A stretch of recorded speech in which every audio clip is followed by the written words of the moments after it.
To perform the machine leg press, begin by selecting an appropriate weight. Then place your feet up on the foot plate.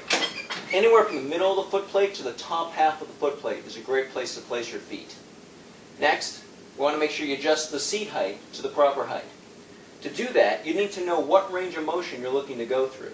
The lowest position to be considered would be where you have a 90-degree bend in the knee, though for a lot of people that have knee trouble, I recommend using a higher position.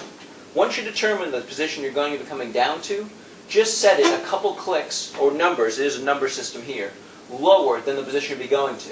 That way, when you go through a repetition, the weight stack doesn't hit every time. I'm going to go through a 90-degree bend here. So I'm going to start by setting it to a 90-degree bend in the knee, and I'm just going to go a couple clicks lower. Next, grasp the handles and press up fully, but be sure to leave a slight bend in the knee at the end of the motion.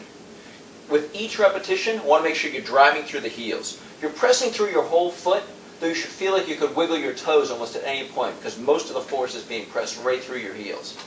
Come down to the desired bend, and then press up fully, again leaving that slight bend in the knee at the top part of the motion. Perform the repetition slowly and in a very controlled manner, and then when you're done, lower the weight stack down to its starting position. Next, I'll show you how to perform dips using the assisted dip machine. The way you select the weight on this machine is a little different than on other machines, because the weight stack is actually going to help you lift yourself. As a result, the more weight you place on the weight stack, the greater assistance you're going to have. So begin by selecting an appropriate weight. Step up onto the foot pads. Grasp the handles. The handles have two positions. There's an inner position and an outer position. For someone with very broad shoulders, you'd want to select the outer position. Also, if you want to place a little more emphasis on the pecs. For a lot of people, the inner position is sufficient. Begin by placing one knee up onto the pad and begin to lower the pad down. Then add the second knee up on top. Careful not to lock out your elbow at the top of the motion. You want to make sure you leave just a little bend. Keep the head and chest up, your abdominal muscles tight. Lower yourself to a start position where your upper arms are parallel to the floor or higher. Don't go any lower than that because it places undue strain on your shoulders.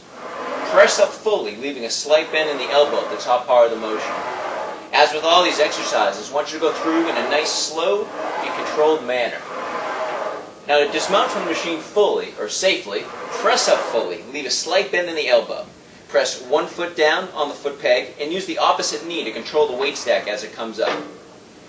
Place the other foot down the foot peg and step down safely.